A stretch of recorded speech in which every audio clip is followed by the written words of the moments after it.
I don't use my health care because I got to pay the copay. And I think to myself, I'm like, shit, they can't fix my problem. Doctors told me 20 years ago they can't fix my problem. Doctors told me 5 years ago they can't fix my problem. Doctors told me 3 years ago, wait until you can't stand the pain anymore and then we'll do surgery. What the fuck am I going to a doctor for? Can't do shit but give me drugs, and then the drugs that you're going to take is going to make you inebriated. You can't function on a day-to-day basis, which means you can't earn a standard of living. You can't operate heavy machinery because even though you don't drink alcohol or smoke weed, you still can't take prescription medication and then drive yourself anywhere. So that compromises your entire standard of living. I'm like, fuck it, I'll deal with the pain.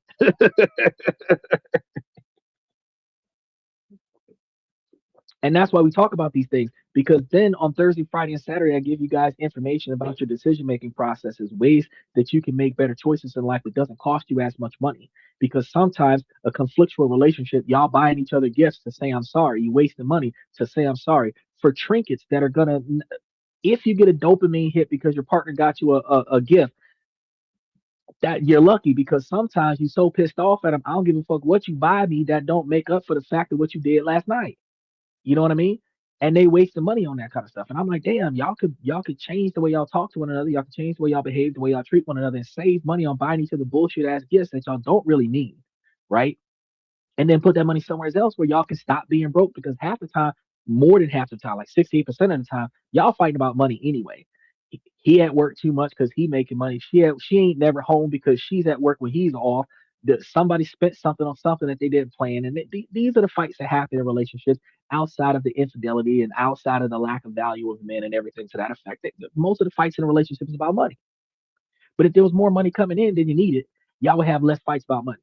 You know what I mean? If no matter humanity, we fight about the shortage of resources, no matter how much of a surplus we have. So if there's more than what both people need, there's nothing to fight about. And that's why we talked about yesterday about how America just went over there and took 18% of the world's oil. It's 18%. It's not all of it, but it's the largest majority that's available that's not owned by another country. Right now, Thursday, Friday, and Saturday, while we tell you guys about how to improve yourself, networking skills, relationship skills, other such stuff. This week we're going to be talking about how a couple can do it and make themselves a millionaire inside of 10 to 20 years. Um, we also give you guys information on how to improve yourselves on your job, how to improve your communication with your boss, all of these other things, which would make things better for you. Then on Sunday we do questions and comments from the fans. I see Samuel up here. RIP Kevin Samuels, you need one of those moving things in the background. I like that. I don't have anything moving in the background. I'm sitting in front of a window right now. I got blackout drapes so that you can't tell if it's daytime or nighttime. And then I got spotlights on the ceiling so that you can see my face in this dark ass room.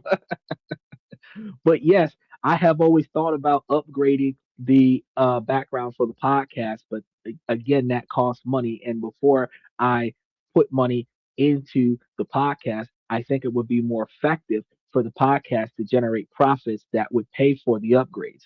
But yes, yes, I've seen some of Kevin Samuel's shows. I've seen a lot of stuff on his channel. And I think that he is a very brilliant man, and he presents the information a whole lot better than Myron does with Fresh and Fit, where it's not uh, aggressive in attacking other people, but at the end of the day, it does put everything together, uh, where people can understand the differences of things. Because when women think about it only from their perspective, they don't understand a man's point of view. But when you put the woman's opinion into the man's point of view, or put the man's opinion into the woman's point of view, then women start to realize that, oh, that's why the men are not behaving the way I expect them to behave, right? And that could save her money. You know, is it what's your day job? I got a lot of day jobs. Actually, technically, I actually don't have day jobs. I have night jobs because after this podcast, I work overnight with the clients that I have in Asia. So because I work off the computer. So I do some work with American clients, but the majority of my client base is in Asia. It's overnight. So from like 2, 3 o'clock in the morning until like 9 o'clock in the morning, I work with other clients. And then I have my daytime to myself when I'm not dealing with family issues and stuff to that effect. Uh, but one of the things we want to talk about today, because you guys might see those headlines everywhere, like how I built $1 million portfolio from nothing. Invest your way to financial freedom on just $50 a week. And you've probably thought to yourself, sitting at your kitchen table after a 10-hour shift, looking at a pile of bills, that somehow this seems larger than your paycheck, right? And can a normal person actually do that? Can someone without a trust fund or a six-figure tech job really build meaningful wealth? And that's one of the reasons why I really wanted to get into this information with you today, because I figured it out. He said, get a white sheet and paint on it. Hang that behind you. It needs something bright and fun. And no, I'm not doing that. If I'm gonna do that, I might as well just waste money on a green screen and then put a um green screen setups up here from StreamYard so that y'all watching a movie in the background while I'm talking to y'all on the podcast or something. But I'm not gonna to paint on the white sheet.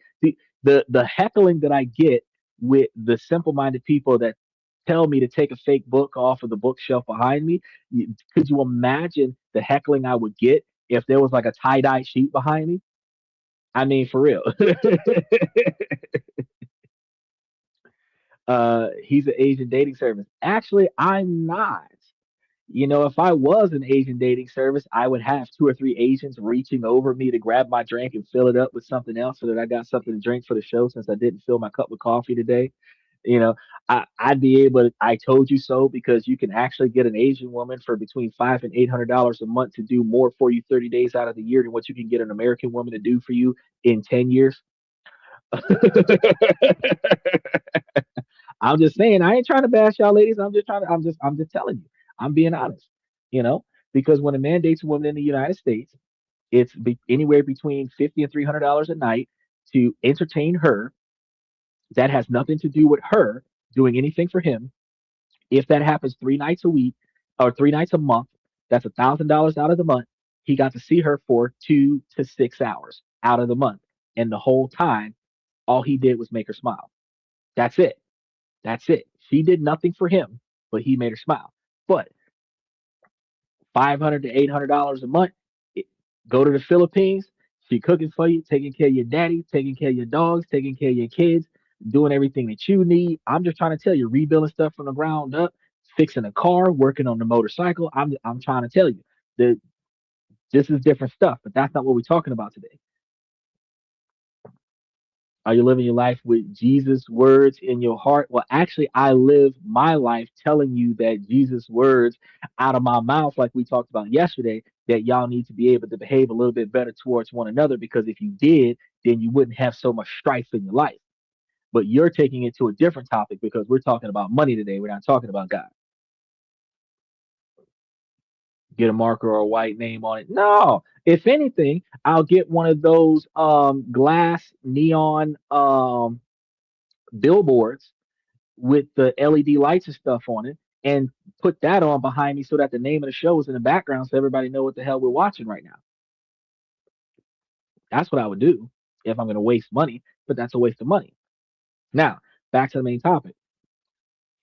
The internet is full of gurus that are selling dreams of easy passive income and early retirement. And I'm going to tell you right now, the truth is that you're not going to find early retirement. You're going to find a 20-year plan that you might be able to retire in 10 years if you do it right. But you might want to double down on that situation where you retire with an upgraded lifestyle in 20 years. Because if you retire from 10 years, you will only be keeping your lifestyle the exact same way, short inflation, without seeing any improvements. But if you rode that wave for 20 years, you would be making enough money to get yourself to a status where you can upgrade from a lower income status to a middle income status scenario. Now, I don't know who Tony Signs are. No, and if you don't know what the name of the show is, Michael, you need to go sit down somewhere. Alzheimer's is kicking in. Are you retired? I just told you that I work. I told you I got a contract. Uh, what? Oh no, I'm not gonna sell crypto. You're one step away from me blocking you off of this show, boy. You have been talking nonsense. First of all, I am not going to sell anybody nothing. Second of all, I'm going to tell you exactly how good it is for you to be able to put your money in the right spot so that if you decide to do so, that you could actually make it without having to struggle working for somebody else your whole life. Now, you ain't got to take my advice because you're not giving me $1 a day. If you join the membership, one of the cheapest memberships we got is $3 a month, which will give you more financial information from this podcast than what you would get from a financial advisor at $350 an hour. So, you benefit from sitting here talking to me. You know what I mean? Because you can fact check my information because I've got Michael here. I've got Jolan coming on the show from time to time. I got Steven on here. These folks Google in the middle of the show and will put facts up there. So I can't be wrong. You know what I mean? I can't be wrong because somebody will make sure that they come and correct me. But if I was ever wrong on this show, but it ain't likely that it's going to happen on this show. You know what I mean? Because I do detailed information, I do curated information every day.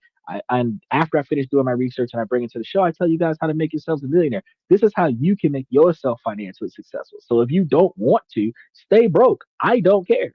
You know, because I'm going to do what it takes. Where I will be able to not have to do what I don't want to do within the next 10 to 15 years. He said, put that money in my pocket. What's wrong with working a regular W 2 job? Nothing. Here's a good, I love that question. I'm going to allow that question. Here's the thing.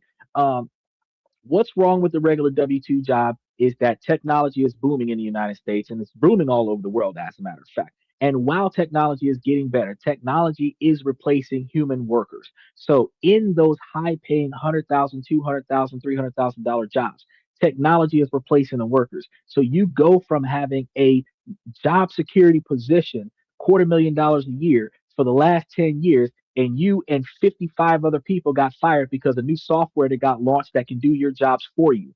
That is the reason why I'm teaching you guys that you need to find an alternative. You have to always have a backup plan. Yeah, you can have a stable 401k. Yeah, you can always have benefits. And you also at the same time can have stock in the company. But you know what? If you get fired off of your job, if you get terminated and you don't negotiate a good severance package from that job, you could lose all of the money that is tied into that job. You can lose the stock options. You can lose any 401k money that's not separated from the job. Roth IRAs, anything that is linked to the job, you could lose that stuff if you don't talk about a good severance package with that company. So at the end of the day, when you sit over here and think, oh well, I'm doing good, but then the 76% of Americans make less than 100,000 a year. I don't know why you want to struggle for 50 years because we're not getting any younger. We're not getting any younger at all. And the average life expectancy is starting to get closer and closer to 100 years old. So if you're 30, 40, 50 years old right now, you still have 70, 60, 50 more years left to live. And do you really want to work for somebody else for 65 hours a week for the next 55 years? I don't. I don't. I don't want to work 40 hours a week for myself at the end of the day. It doesn't make any sense. Yeah, I'm going to go ahead and tell y'all what's going on. No, I've never been wrong. The only time you corrected me was about when Old Spice was created and who it was created for. Outside of that, I have not been wrong. What if I'm in a job that's building the tech? You'll get fired after your tech gets launched. I just covered that in October and November and December about how 200,000 people got fired after they launched software in their company that did their job better than them. If you create something the same way they created a machine to make the railroads and they got rid of Johnny Appleseed or what was that guy, the Man of Steel or whatever, you know, the fact is when they create technology that can do the job of 100 men, they fire 100 men. You create a software that can do the job of 50,000 men, they fire 50,000 men. They will keep one or two guys there to manage the software and then everybody else loses their job. Yes, invest in data storage and oil. See, listen to Michael now. He's following the information that we talk about on the show, and if y'all not paying attention, y'all could be missing out on investment opportunities because we actually hold all of the stocks that are the most undervalued stocks on the market on this podcast, going across the bottom of the screen for 16 by 9 and across the top for 9 by 16. 401k money gets vested after 3 to 5 years after working for a company. Okay, and that doesn't change anything about the fact that the amount of money that you're putting away on your 401k is limited, and even if your job matches you 100%, it's still limited. You're not putting away 50,000 a year through a 401k. So even if it's all vested, if you make it to that 3 to 5 years, because if you're on the job for 2.5, 2.9 years, it's not vested. You end up in another situation. You just got to understand. He's now creating software that's getting people fired. Yes, if you create software, you're creating software that gets people fired. There you go.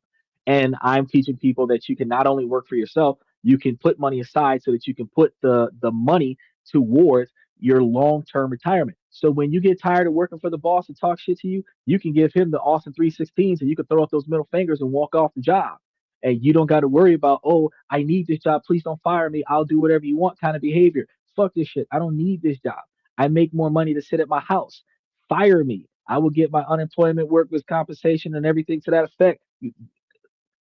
The boss is talking shit. You pull all your stocks out, you cancel everything that's attached to the company, you redirect all of your efforts somewhere else, and then when they decide to give you that notice, because they're not going to give you a pink slip, they're going to pull you into the office and they're just going to drop this bomb at you. And we're just going to have to let you go, or they're going to suspend you, put you on leave uh, until further notice with no further notice. And if you're suspended without pay, that's just like being fired. So at the end of the day, there's a lot of ways that you can get kicked off your job. And we're going to talk about ways that you can make money while you still got a job so that when that does happen, you're still making enough money. Because if you were listening to me when I was talking to y'all about this over a year and a half ago, those folks that got furloughed would have had plenty of money coming in so that when they spent that month and a half without a job, without pay, that they would still have money coming from a second scenario that's not their husband, that's not their wife, that's not their children, that would have covered their standard of living where they would not have had to borrow money or have late payments or deal with maxed out credit cards for 2 months, ruining their credit and interfering with their ability to make themselves financially successful in the long run. They do get tired. Actually, you have to reboot them all the time. I reboot my computer every day, but that does not change the fact that if one person's rebooting the computer every day, then that means that the whole scenario that everybody else is still fired. What are you saying people do? It doesn't matter well, what should people do? If you let me get through that, I'm going to be talking about that because we've got about 75 pages worth of information I'm going to be covering. And I'm going to be talking about how people who are even at the areas of $40,000 a year can still do this. So I'm going to break it down for you today so that even poor folks can know shit. Instead of me buying a case of beer every day, I could probably do this and I won't be broke after a while. You feel me? That's the important part. If you want to change your life, but if you don't, then I don't care. My boss is a little old Indian man. That doesn't matter. Uh, I don't work in an office. I work 100% remotely, which means you're one of the people that can live in a different country and still make the salary that you're making in America, where you would not have to worry about spending as much on your standard of living, which means you can put more money towards what I'm about to tell you, which will by far make you a millionaire in 20 years, but likely, depending on how much you invest, make you a millionaire inside of 10. And if you had a partner that had the investor mentality, y'all could double down on it, and y'all would definitely make a millionaire inside of 10, and probably make 2.5 million inside of 20.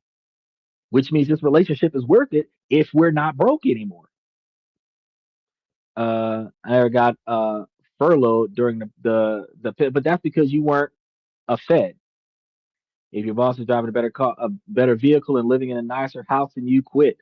I still, I still agree with that saying. I, I mean, technically, that's going to be the thing.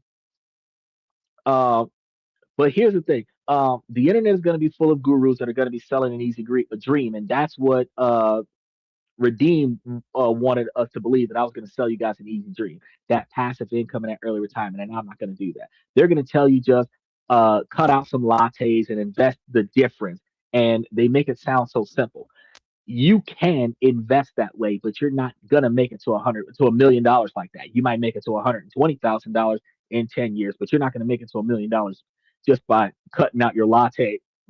canceling your gym membership, switching to a cheaper car insurance, and doing a group phone plan. No, it doesn't rock that way. They're gonna make it sound simple, like it's just a choice. But what if after paying for rent, gas, and groceries, there's no difference left over to invest? And that's what a lot of people come across, where they end up in a scenario where they can't afford to invest. They're just broke. They live paycheck to paycheck, right? This isn't going to be another one of those videos, right? This isn't going to be another one of those shows. This is an honest look at what actually it will take for someone on a low income to invest a serious amount of money, specifically upward of $1,500 a month at the most. The title isn't just clicks. It's almost impossible, but almost isn't entirely. It can be done. You can, and no, nothing to do with XRPs. No, if you buy XRPs, you're wasting your money, because at the end of the day, XRPs is a growth stock investment opportunity, and you're not going to be able to do anything with that until you sell it. So you're buying for the future, hoping that XRP becomes $1 million status while you hold it, so that when you sell it, that you have that $1 million sale minus taxation and inflation. XRP is not the way to go. Yeah, I'm not saying don't do XRP when you have a healthy portfolio that's making its own money and you take your dividends and invest in XRP. You can take your dividends and invest in crypto. You can take your dividends and invest in gold and silver. But if you don't have a dollar towards your stock portfolio today, XRP is a waste of money. If you haven't been building a dividend portfolio, a 100% cash paying dividend portfolio over the past 12 months, XRP is a waste of money. Anything that you put your money up and it's got to stay there, you're not getting any money off of it, and you have to sell it in order to get a profit off of it, that is not going to turn you a profit right now, today. That is a buy and hold where the money you're putting up, you don't need it. You're not going to miss it in order for you to get anything off of it when the value of it does go up. Like buying the gold, wait for it to go to $25,000 an ounce and then sell it. If you have 100 ounces, you make a lot of money off of it, but your money's got to stay there. Look at how long it took for it to go from $200 to $4,500 since the 70s. You would have to still be alive when the gold reaches $25 an ounce or $25,000 an ounce in order for you to benefit from stuff like that. That's not what we're talking about. We're talking about the ability for you to see immediate results within 30 days of starting, right? Now, this is going to demand a level of sacrifice that most people aren't willing to make, which is why not everybody does this. So while this is highly possible, a lot of people are gonna be like, shit, I need my Brazilian weave, and that's the reason why they broke. Okay. And it's going to be a financial plan that is so precise that it's going to feel like walking on a tightrope. So let's get into the cold hard math of this, because first we need to agree on what low income actually means, because women have a different mentality than men about this. Hold on. He said, well, if you know the financial shift is happening, buying XRP is the best bet in the near future. And that's going to be for somebody that's highly experienced with XRP. That's not going to be for somebody who is unknowledgeable about XRP or who just popped onto this show from their For You page and they're like, oh shit, I can actually start putting money away and actually build wealth on that. I want to try that. That type of person who doesn't know what's going on, an intro level investor, a beginner, a novice, that is XRP is not for you. If you live from paycheck to paycheck and you decide for the first time in forever that in 2026 I'm going to start saving money for my future, XRP is not the way to go. If you have been involved in cryptocurrencies and digital currencies and XRPs and all this other stuff over the past 5, 10, 15 years, you know almost everything you could possibly know about it. You've been watching the trends and you just started investing 6 months ago and you're watching the ups and downs on it. You've made a few bad calls, but you've made a few good ones. Then you might be able to use XRP to make you a few good bets the same way you can use crypto to make a few good bets, but it's not something for you.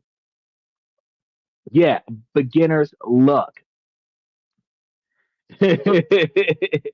It's terrible idea.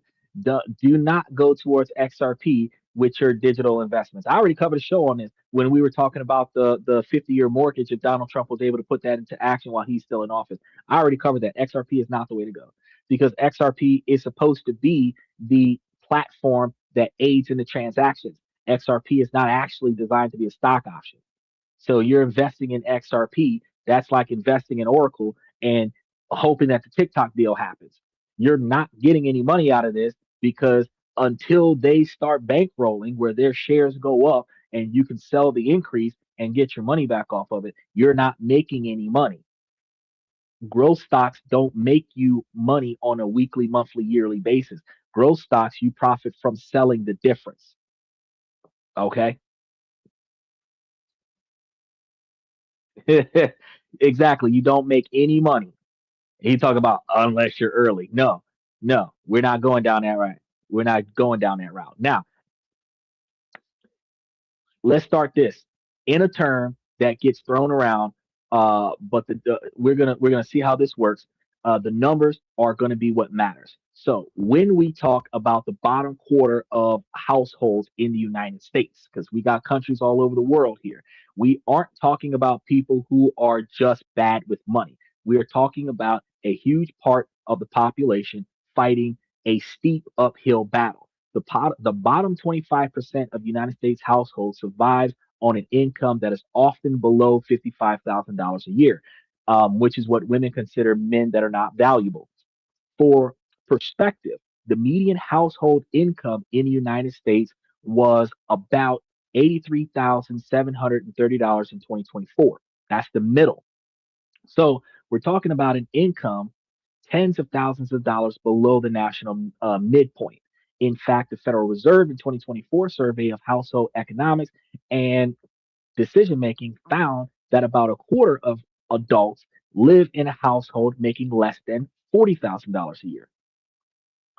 25% of the adults, men and women alike, out of 385 million people, that's over 100 million people making less than 40,000 a year. That's why I'm telling you, XRP is a bad choice. So let's make this real. A full time worker earning a medium amount might make around 62,000 a year, but the bottom 25% is often far below that. So let's pick that number, and we're going to sit squarely in the lower income bracket for a single person for about 40,000 a year, right? So, understandably, you can work at a Wendy's and make 65,000 a year. You can work at a Waffle House and Amazon. You can work at a Subway and make you can make you could be a teacher and make 45,000 a year. Uh, first 5 years as a teacher, fresh out of college. You can I'm thinking of like these are all normal jobs, y'all. Like a bus driver for the local city, you could between 45 and 65,000 a year, and this is like jobs without overtime. You can do overtime and you can go from 40,000 to 55,000 a year. Uh and you're still inside of this bracket range. So you're not failing in life. This is just what people deal with, right? Now, a $40,000 gross annual income is $3,330 a month before taxes. So after federal, state, and FICA taxes, that person is lucky to take home around $2,700 a month, depending on their state, because some states don't have taxes. XRP is not going nowhere. I already talked about tokenization. Anything that's throwing up tokenization is the wrong idea. That is false news because tokenization is really only digitizing the deed of ownership for the physical asset to make that sale easily done over the internet. Tokenization, if you're going through XRP for tokenization by 2030, you're not going to make any money off of that because tokenization is it's almost like saying I'm going to invest in cash registers, and that's just a dumb move to make. Okay. I'm investing in cash registers so that the transaction can be done. I'm going to make a bunch of money off of cash registers so that the transaction can be done. No, no. Now, you charge interest rates on the usage of that cash register. That would make sense.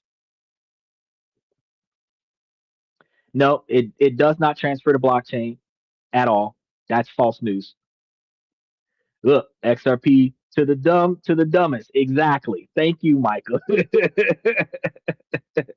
Thank you, Michael. provide enlightenment under God, probably is spamming from the who is this redeeming Jesus Christ guy, because they both came over here with a religious name and they're sitting over here spewing nonsense about financial information. I fact check everything, and I've already fact checked XRP and tokenization, and you're gonna have to watch a show on that from about 3 months ago. So I already know that what you're saying is wrong. So I'm going to go ahead and stop entertaining that conversation and focus on this, because anybody who's here trying to learn how to make money for themselves so that they don't have to work for somebody else anymore, I want to focus on them, because those are the people that's what's important here. Now, according to the Bureau of Labor and Statistics, the biggest expense for every household has always been the household. So while the average for housing is high, recent data shows that median asking rent for an apartment is somewhere around $1,600 a month, sometimes less, sometimes more, depending on the state. But they always want you to have three times the rent to get into some of these places, with a little variation of adjustment on that. And when you're looking at $1,600 a month on three times the rent, you're looking at something close to $4,800 a month as your income in order to get into that place. So for a person making 40,000, that's already unsustainable. Oh, okay. Well, bye bye, guy. The financial rule of thumb is to keep housing at no more than 30% of your take home pay, which for individuals that are making $400 or $2,700 a month worth of take home pay, that's not a lot of money. So 30% of your income for a 40,000 a year income is going to be something closer to $810 a month. Now, yeah, this is going to be a single person probably getting a one bedroom loft or an efficiency or a small one bedroom like 500 square foot apartment in the United States. Yeah, 1,700 a month is a lot, right? Now, where in America can you find a safe apartment for that price without multiple roommates, right? Now, for most, this is a fantasy. But let's say you pull it off and you find a room for exactly that amount. So $2,700 take home pay minus $810 for rent. That leaves you with $1,890. Next is going to be the transportation. Getting to work isn't free ever. The average cost now is going to be over $1,100 a month, including car payments, the insurance, gas, and maintenance. Even if you ride it till the wheels fall off and you delay maintenance, you're still paying a decent quantity of money. A low income earner can't afford that on average. They're driving a 15-year-old or older car bought with cash. Even with no car payments, uh, little insurance, gas, and the inevitable repairs, it's still going to add up. Now, a conservative estimate for a paid off car might be around about $400 a month. So out of that $1,890 that you got left over, you take that $400 a month off of the car, you're still going to have somewhere around $1,490. Then it's going to come the food. The average person spends about $847 a month on food, split between groceries and eating out. If you reduce that to a little less, watch this. Since an individual who can't afford to eat out at all, ever, with extreme coupons and a diet of rice, beans, chicken, and maybe they can get their grocery bill down to $400 a month for one person, right? You're eating Progresso canned goods and rice on a regular basis. You know what I mean? The gas is here, as said, gotta feed, work will. Oh, walk to work. Now that $1,490 minus $400 is going to leave you with a little over $1,090. Now we still haven't touched the utilities, electricity, water, and internet, and the cell phone plans. So let's be incredibly frugal and call all of that somewhere around $200 a month. We haven't paid for the health insurance, which is, even if it's subsidized, has premiums and co-pays. So let's put that cost somewhere around $150 a month. out of pocket. Now, if you rock with, like I told you, some of those marketplaces that might give you a $0 per month insurance policy, but then you have to pay the copay on a doctor's appointment that might be $150 for the doctor's appointment. You're paying $75. You're still paying something, right? You might not go to the doctor so that you don't have to deal with that copay, but you're still paying something, right? Now, look, he said top ramen.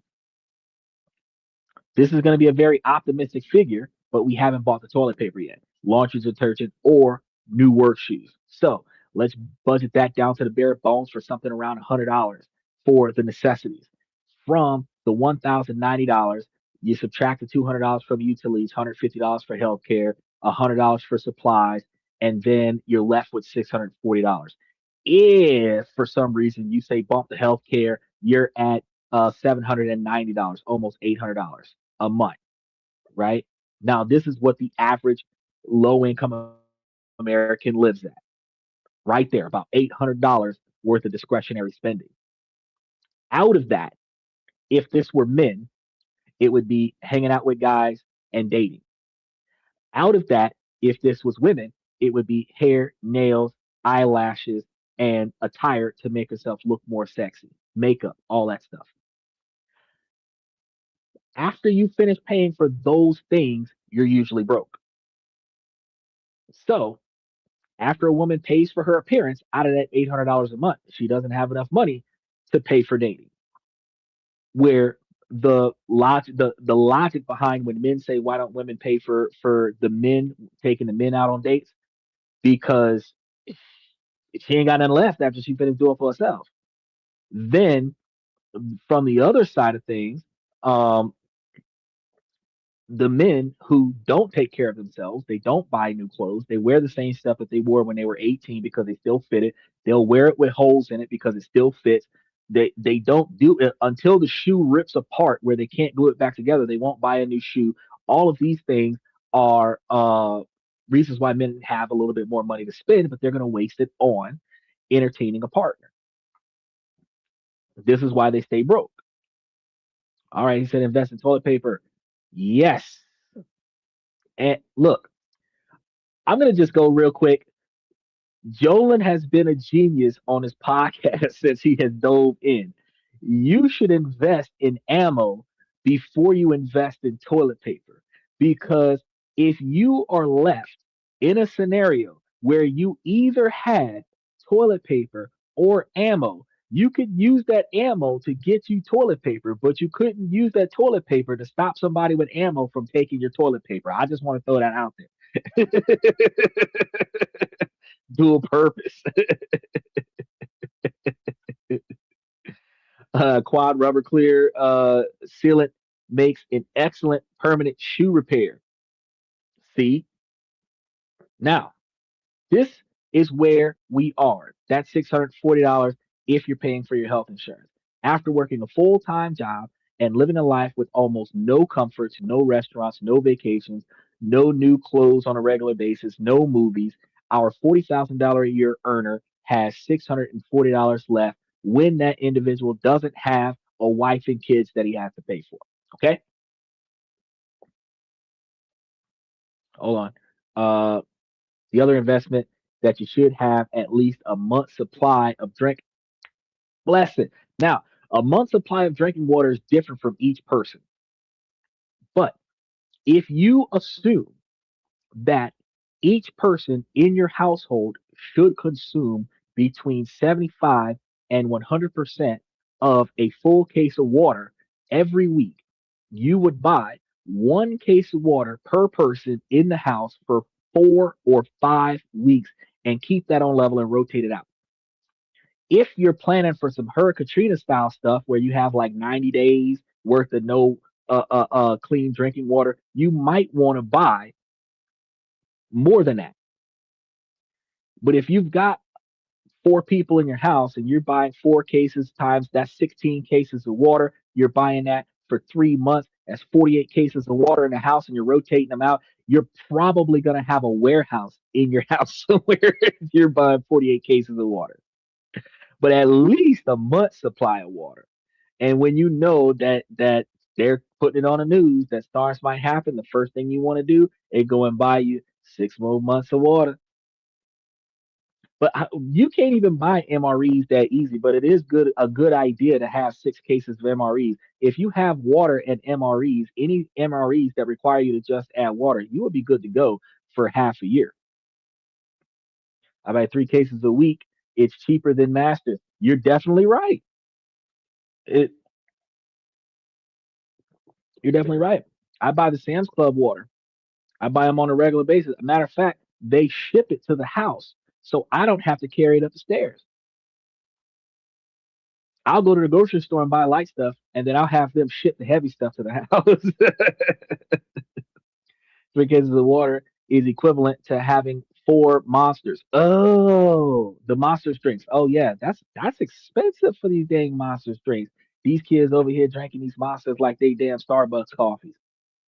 Now, assuming that these guys don't have any student loans that they're trying to pay for, no credit card debt that they're trying to pay down, or no surplus in medical bills that they're trying to entertain, and no car breakdowns that would cost them $1,000 to fix, like a transmission might cost you between 2,500 and 5,000 to do. A head gasket job might cost you between 2,500 and 5,000 to do, and that just blows up the whole spot on this because that's like 5 months worth of money. See what I'm saying? The Federal Reserve's own data shows that adults in lower income brackets are far more likely to face hardships and have trouble paying all of their bills because they just don't have enough money to go around. Now, this is the brutal reality. The latte factor is a joke to someone in this type of position. They aren't choosing between a coffee and retirement. They are choosing between new tires on their car and a trip to the dentist. Now, into the grim picture, let's reintroduce the title of tonight's show, Investing $1,500 a month. For the person we just described who has a theoretical maximum discretional spending of $640 left over if nothing goes wrong, investing $1,500 a month isn't just hard, it's mathematically impossible. To even try, they'd go $860 into debt every single month, which means that you would likely get rid of your insurance and probably drop your car expenses so that you could put that $860 a month and then ride a bicycle to work so that and rough it with no medical treatment to make it make sense financially. It's doable. It's just extremely, extremely uncomfortable, right? I know a 25-year-old, a case of 6 monsters a day. That is too much money. They need to just go to sleep. Water I can clean out gallon of milk. Oh, I use a cleaned out gallon of milk plastic jugs and fill them with tap water since it's chlorinated. Now, actually, what I do is you can get the jugs of water and just keep them instead of throwing them away. And they're like 30, 40 cents a jug. And if you boil the water on the stove, the tap water. You boil the water on the stove, and then you skim the impurities off the top with a very the whisk that you use to sift flour. You want to use that whisk, and you just skim the impurities off the top of the water to get as much of that off of the water as possible. And then if you have one of those water purifiers in your house that is for the water. You pour the water in there, use the purifier to pour it into that jug, fill the jug up, put the jug into the freezer. Then when you need it, you have filtered water. And it's cheaper to rinse and reuse that than to go and buy cases of bottled water.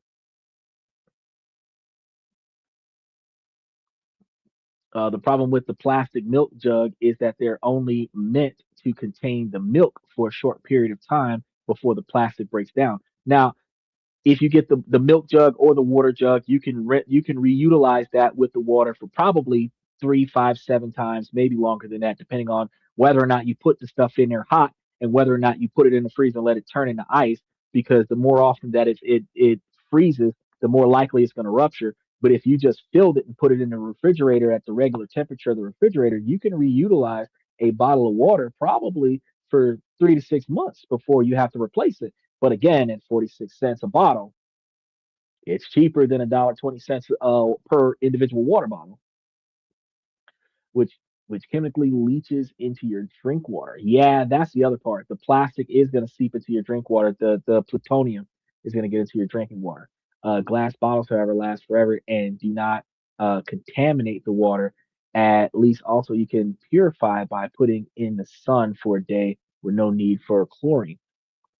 But I have not found glass bottles for the. And then if you got kids and they break it, eh, plastic is safer, but glass is better. uh, Cosmic radiation does the job for you. Okay, cool. And since about 2011, Earth has been hit by UV radiation reaching ground level. True, which is why the glasses are good. And that Brita filter saves bottled water expenses and no boiling is required. If you've got a Brita filter on your fridge and you got a Brita filter on your faucet, then you're good. You're good to go. You know what I mean? Because you can just take the tap water and put it straight into the water bottle, and you ain't got to worry about boiling shit.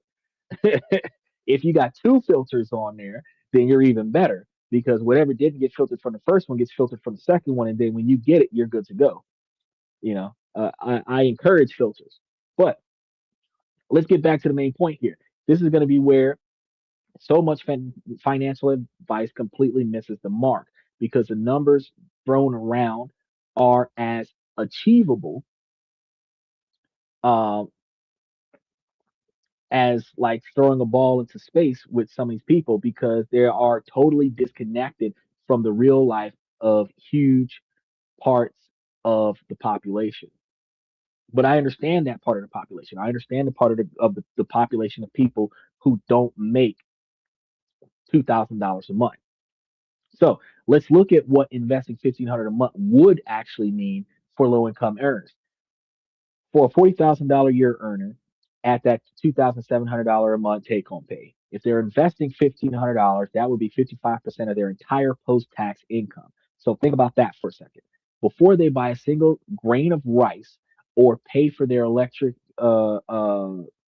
anything to cook with, over half their money would be gone. That's going to be absurd to think about. So let's move up to the top of the bottom 25%. Say that household earning something along the magnitude of 60,000 a year.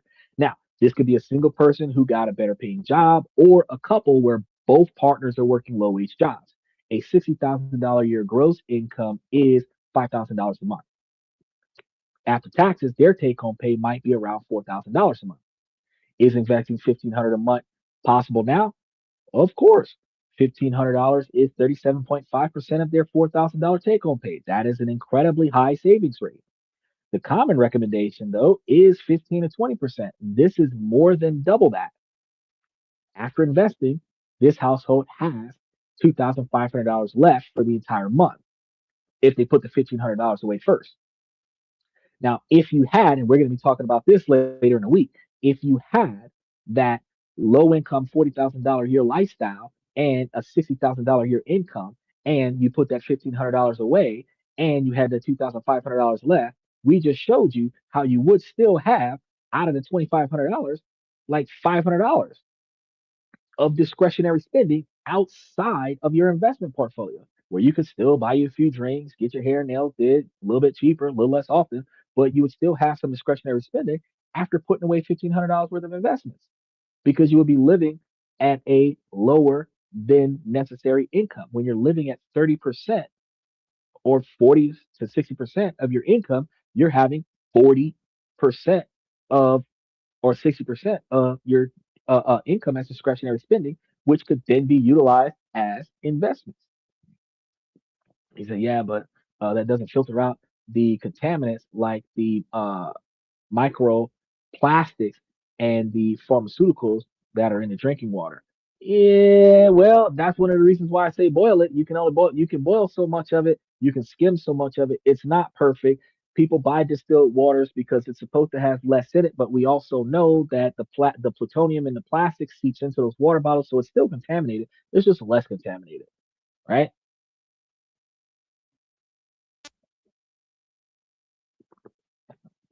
right, distilled waters in its pure form, and no, you don't need minerals from your water. That's why mankind has been drinking rainwater for thousands of years. You know how they legalized catching rainwater in some states? You got to figure out a way to build your water filtration system where they can't tell that you're capturing water. But if you do it right and you put you a good 200-gallon container, probably in your backyard in a fenced yard where nobody can see it, and a giant reservoir thing that can capture it, and then you have you like a little spigot at the bottom of it that pumps the water through a hose that can then be filtered into your house. You could actually save money on your water bill. You could save money on your um a lot of stuff, your pool, if you're doing it to fill your pool, whatever the case may be, and actually have you some better drinking water. Especially if you have it in a place that's not obstructed by trees, where the rainwater will go directly into the thing, but with the filter, and then go into the container where you store it, and then all you just got to do is just run it through. But they don't like that. It's the equivalent of its electrolytes. Okay.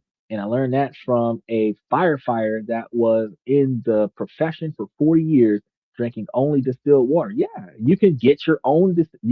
Look now, you can save y'all some money. If you live in a city in a state that rain a lot, you can save you some money by catching you some rainwater.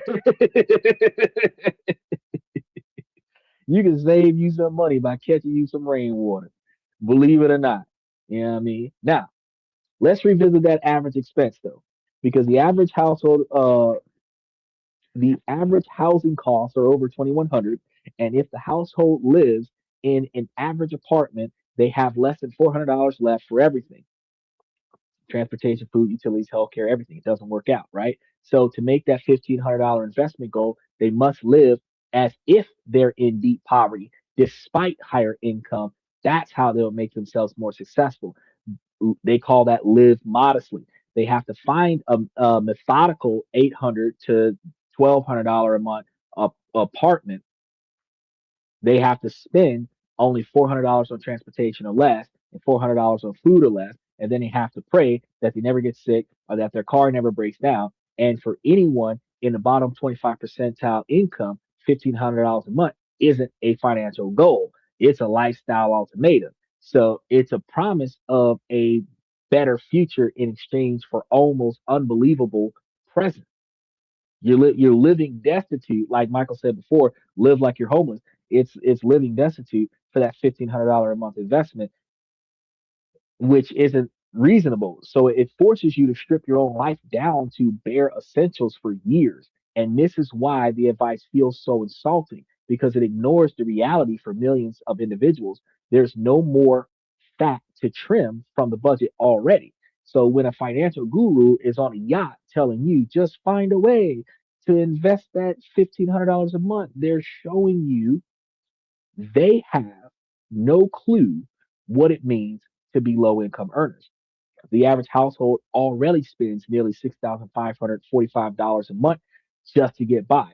The gap between that reality and the simplicity advice is a canyon, right? He says, I don't pay for water, I have an underground spring. Oh, so I'm just gonna go over there with some bicycle pumps and we're gonna siphon the water out of out of the spring. We're gonna be out there like Wile E. Coyote and Bugs Bunny, just trying to get all the stuff out of the.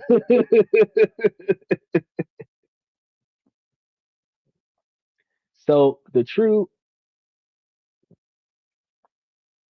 so the truly impossible scenario that people tell you about, it's not impossible. It is truly possible, but it requires a life most people won't recognize, right? And its timeline is unreasonable for a lot of people. Now it's time that we talk about and take a look at an alternative.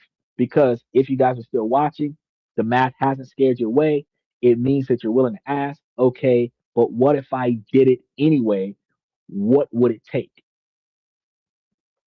This is where we get into the raw reality of sacrifices that are required, right? Because technically there is another way, and we're going to get into that too. And it's not about, because this is how you would use $1,500 a month to get to $1 million.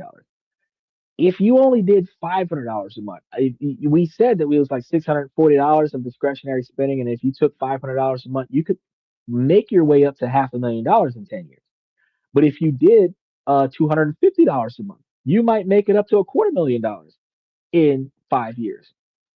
It's not a million; it's a half million in 20 years. But if your standard of living is 40,000 a year, and your 15 to 20% return starts putting you in a position where you're looking at roughly 40,000 a year, 20, 25, 30,000 a year return on your investment. Your standard of living is covered by the money that you put in your stock portfolio. And we're going to be getting into that a little later.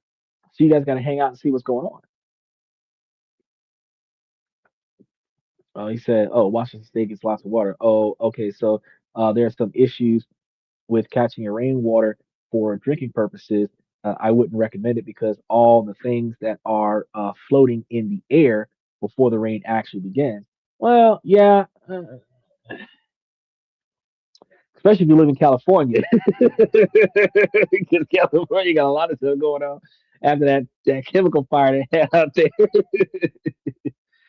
You measure rain in inches. We measure rain in feet. Okay, so not to mention all the contaminants that are seeping off of your roof from primarily asphalt products.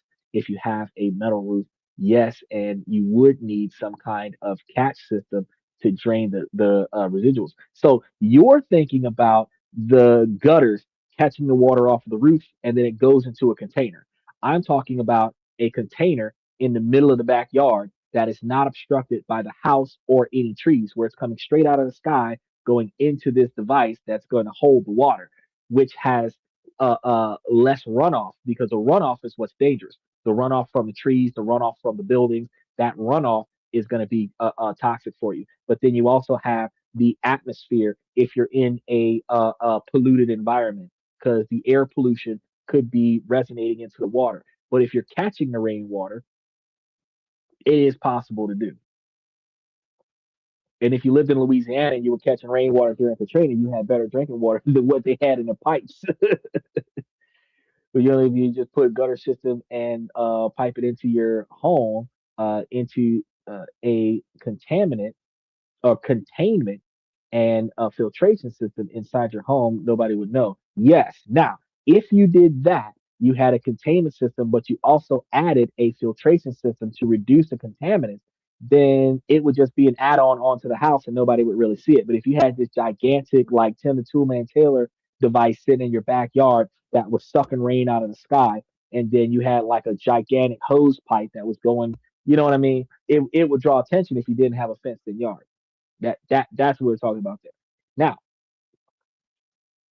with this $60,000 a year income, you can't live a normal life. You have to engineer your entire existence around one goal, which is freeing up the cash. So this isn't a skipping latte scenario. It's a fundamental change in your relationship with housing, transportation, and food. Now, let's start with the big killers. Housing. To hit our target, you'd have two, maybe three options. One, roommate gauntlet. I don't mean roommate in a nice two-bedroom. I mean three or four roommates in a house far from the center of the city. You're renting a single room. Your share of the rent and utilities has to be under $800, period.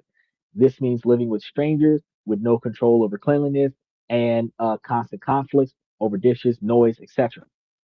You're sacrificing your personal space and peace of mind for your investment accounts. This is for individuals that are young bucks that are 18 to 25. You're just starting out. You just moved out of your mama's house.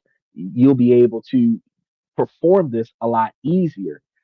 And if you're doing this for 5, 7, 10 years, if you jumped out of your mama house at 18 years old and you did something like this and you did it for 10 years, you would be 28, but you'd still be a millionaire.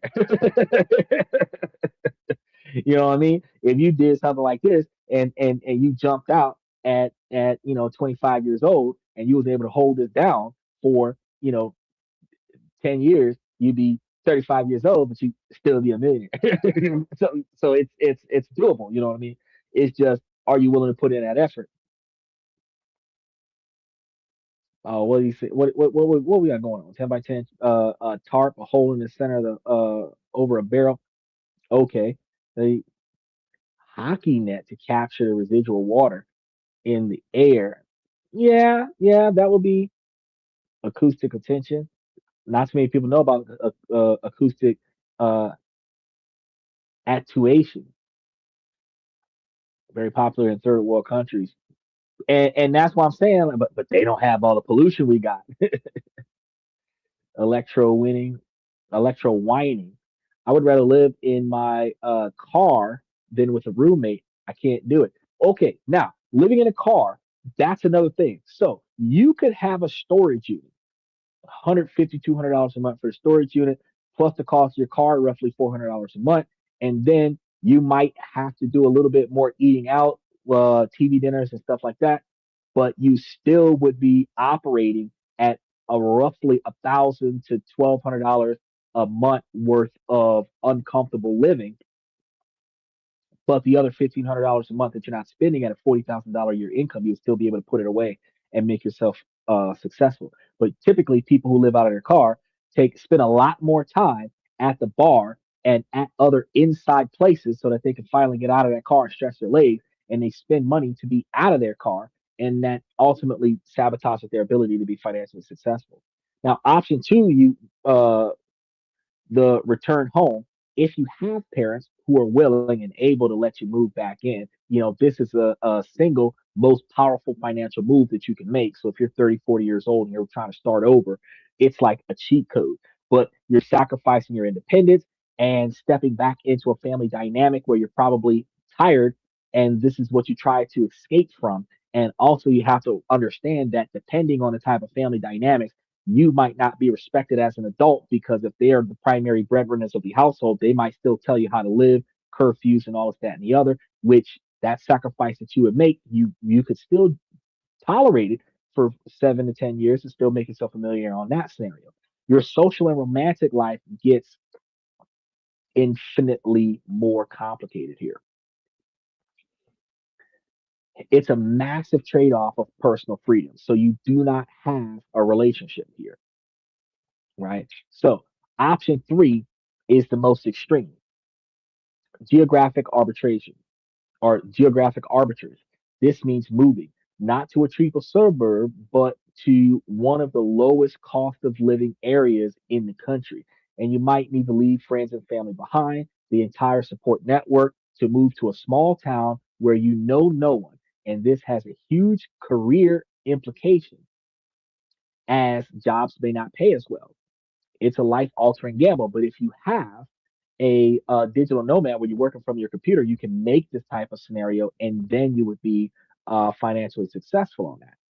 Next, your transportation. You must obliterate the average monthly cost of over $1,000. You don't have the car payment, even your car at 15 years old or whatever, that beater that you bought for $4,000 in cash. You learn basic maintenance from YouTube videos and you pray the transmission never falls out. Uh, because a $3,000 repair would wipe out 2 months of investment. But your car is not a status symbol because it is a tool that you monetize at all costs and you minimize that, right? You minimize the risks on that. Or if you live in a city with public transportation, you sell your car and take the bus, trading convenience and hours of your time for the money that you're not going to spend on that type of expense. Just watching the tax auction for Tenio, 28 acres timberland valued at 50 549,000 sold for back taxes $9,400. That's a huge drawback. Woo, that's not bad. That's not bad. I went to that website that Michael was talking about before. I had seen a manufactured home on there for $5,500 that has a tenant in it for $1,300 a month. Now you'd have to go to the property and make sure that it's still there, make sure that the tenant's still in there. before you bought it.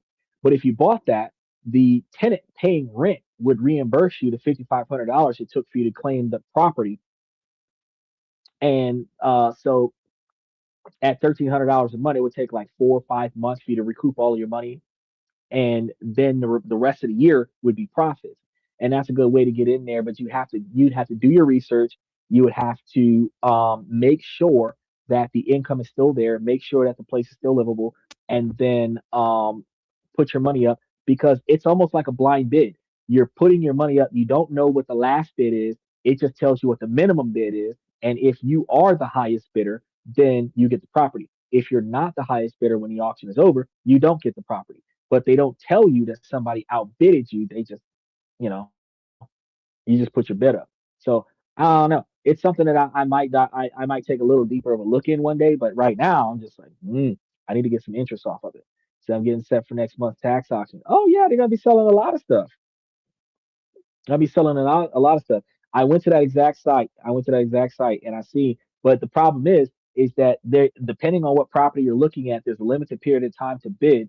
And if you don't live in the city or state where the deal is, you might have to commute to that location to verify that the asset is as advertised. So if you're going to go to bidforassets.com, you have to look at the local listings of where you can commute to and see if those assets are still in existence as it is advertised on the bid. And you would have, the day you find it, you would have to go look at it the next day. You might not be able to get a tour of the property where you're able to go inside, but you would have to go um to the property and make sure that it actually exists. It's still standing. Because sometimes they'll have a property up for sale where they're selling a parcel. The building is torn down, but the last photo they took, the building was still standing. So you're like, oh yeah, I can buy this house, but it's not a house; it's a plot of land that might still have the foundation of the house still there, but the house is gone. I'm interested in the dollar bids. That's interesting. The dollar bids, okay, so they some of them are not really dollar bids. They typically have like a minimum, like $500 down off of, which is like 10% of the $5,000 value. And if you put your bid up and nobody else outbids you, then you get that.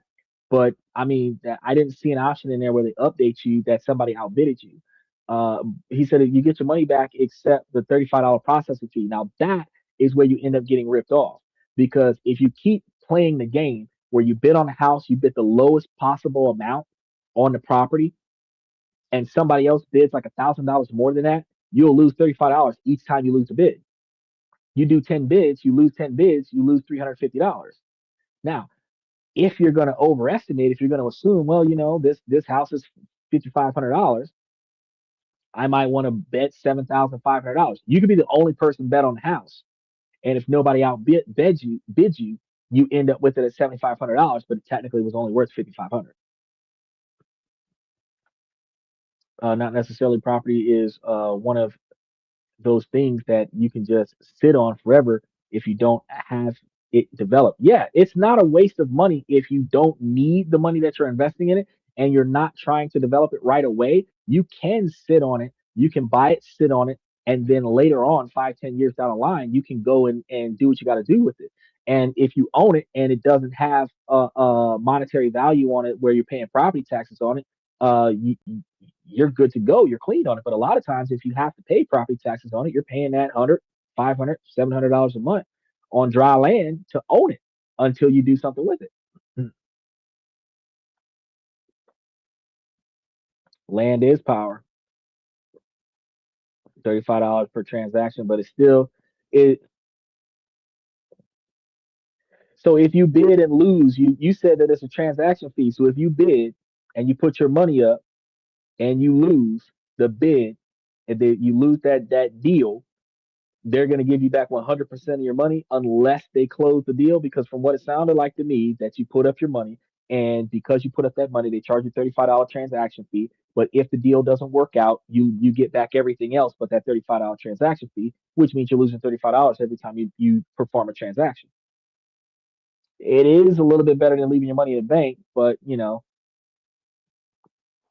want to get some surefire deals. Technically, they charge the whole concept of bank ballots to a bank bail. What is that in 2013? Okay, now back to the main topic. Back to the main topic because we got a lot of stuff that we want to cover today. We're halfway through, so no worries. We got plenty of time here.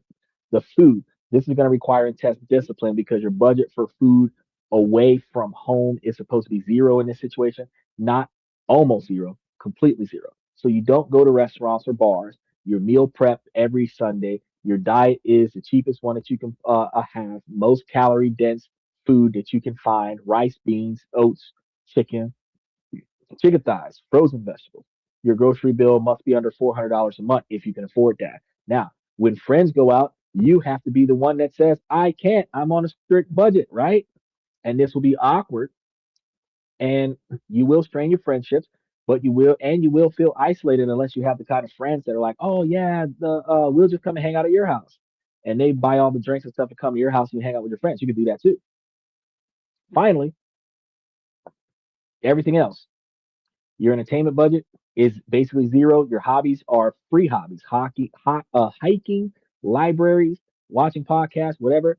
You don't have five different streaming services. You don't buy new clothes unless the old ones have holes in them and they rip up and they can't be worn anymore. And then it's from a thrift store if you do go buy something. Vacations don't exist at all. A vacation is a day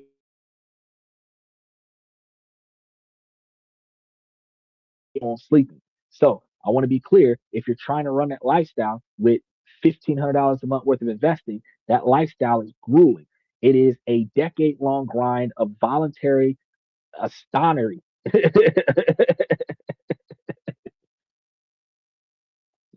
You are pissing yourself off on top of everything else.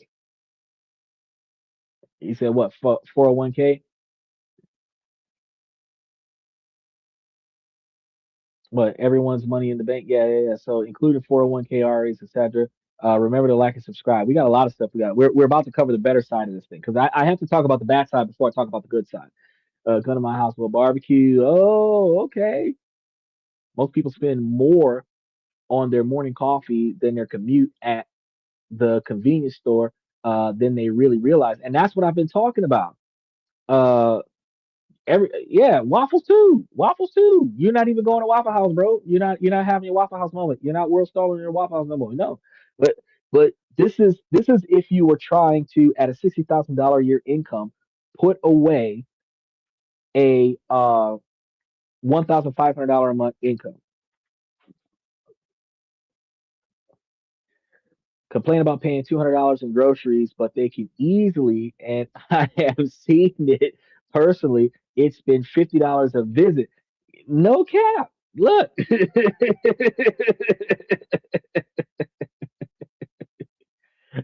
look, I go to the grocery store, one stop at Walmart, one time, cheapest I've done it so far, $165.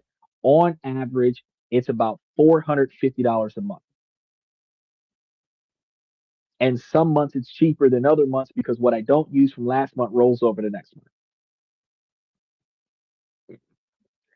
And you're talking about you're going to the store every week and you're doing $50 a week. I go to the store once a month and I buy what I believe I would use for the next 4 to 5 weeks. And I'll spend typically on good times, typically about $260 at the store, and then I'll spend another 100 to $150 over the next 3 weeks at about $50 a week or less to have the stuff delivered to the house that I didn't carry to the house when I went to the store the one time. And then whatever I don't use this month rolls over the next month. And like men, we are repetition. So whatever we bought last month, we're buying this month, and whatever we buy this month, we're buying next month.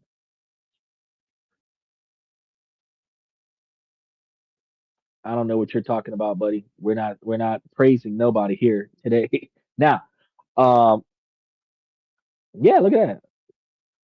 He said, go to Waffle House, get a good meal and a side show. On average, it costs you $160 to leave the house daily.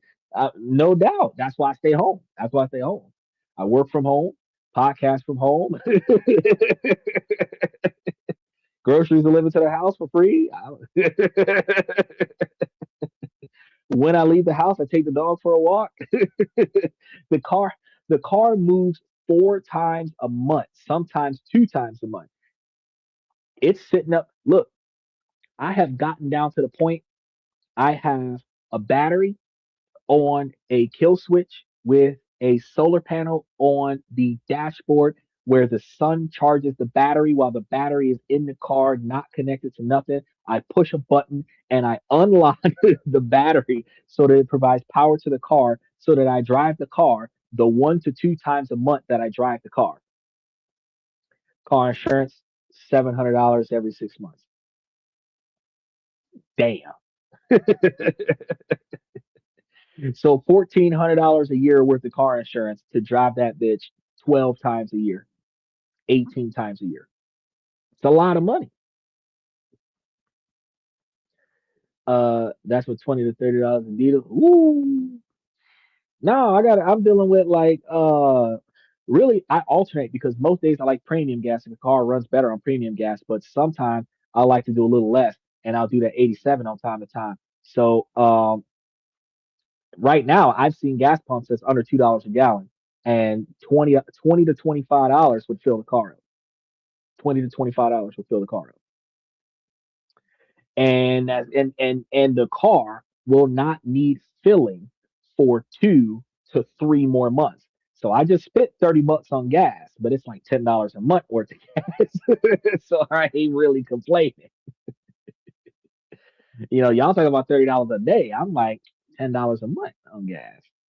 162 miles. See, but that's what I'm saying. You're doing 162 miles round trip, and I'm doing 10 to 15 mile round trip once a week, twice a month sometimes. I ain't going nowhere, bro.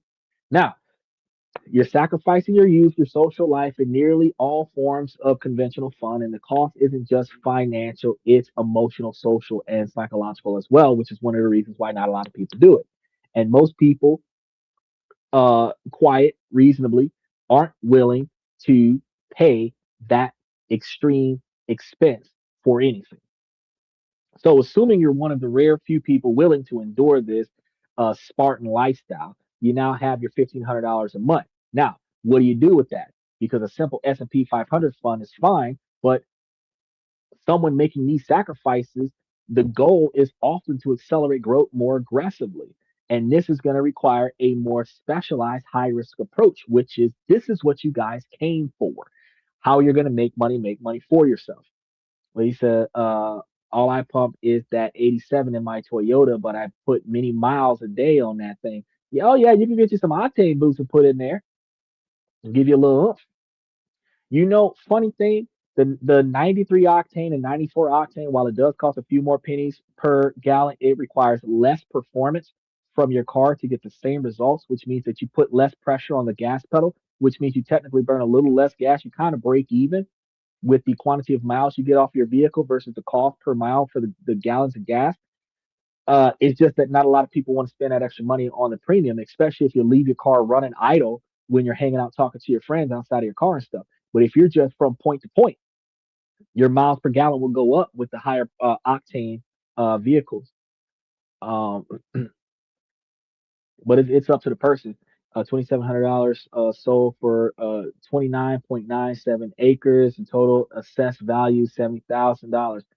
True. I mean, the person who got that did good. Most of us don't get it like that. Now, let's get this 2 bucket strategy. It's designed for aggressive compounding.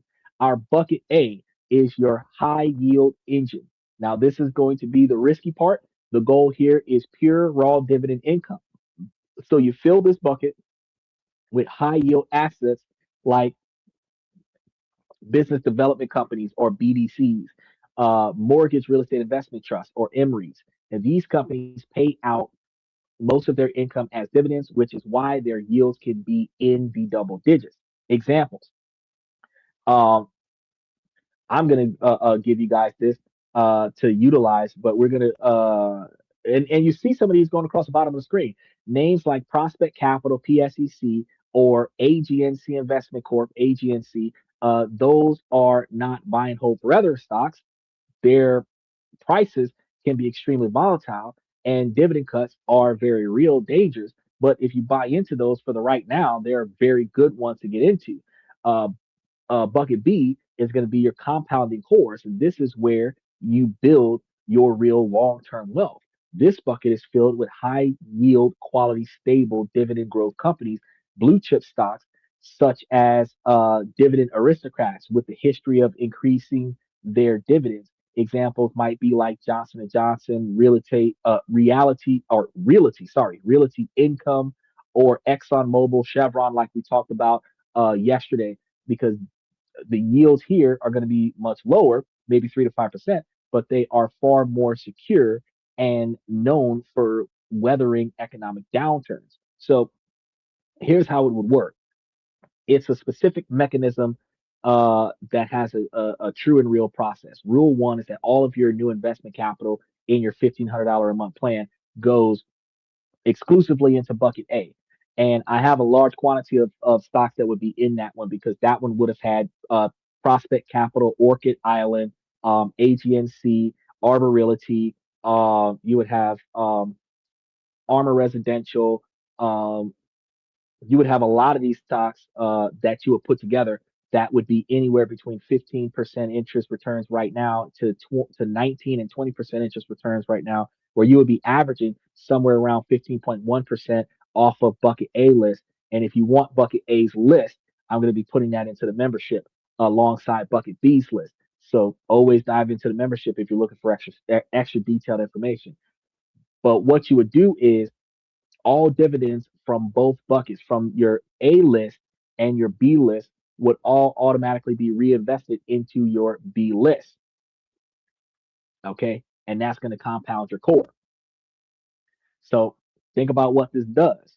You're using your monthly contributions to buy high yield assets that act as income pumps, and that pump spews out cash dividends, which you then use to buy shares of the most stable, reliable companies in the world.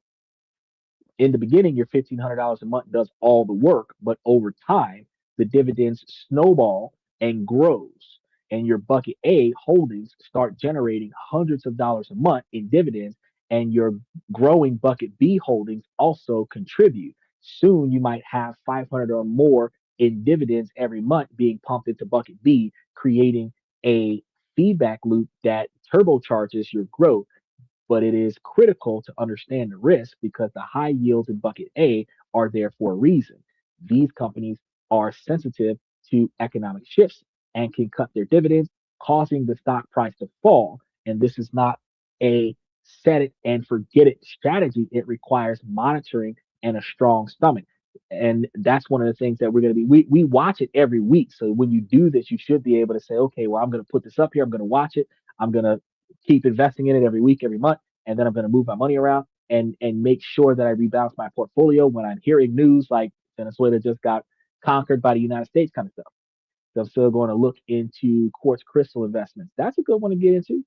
Everything electronic requires synthetic grown crystals that have to be installed on everything. So are you going to be doing quartz crystal mining, or you're going to be getting into quartz crystal distribution? Because that, depending on which side of the fence you get on, depends on where your guaranteed profits are. They grow them by the metric ton. Uh, 18,000 a year is about 480 at a 5% APR. That's a good one.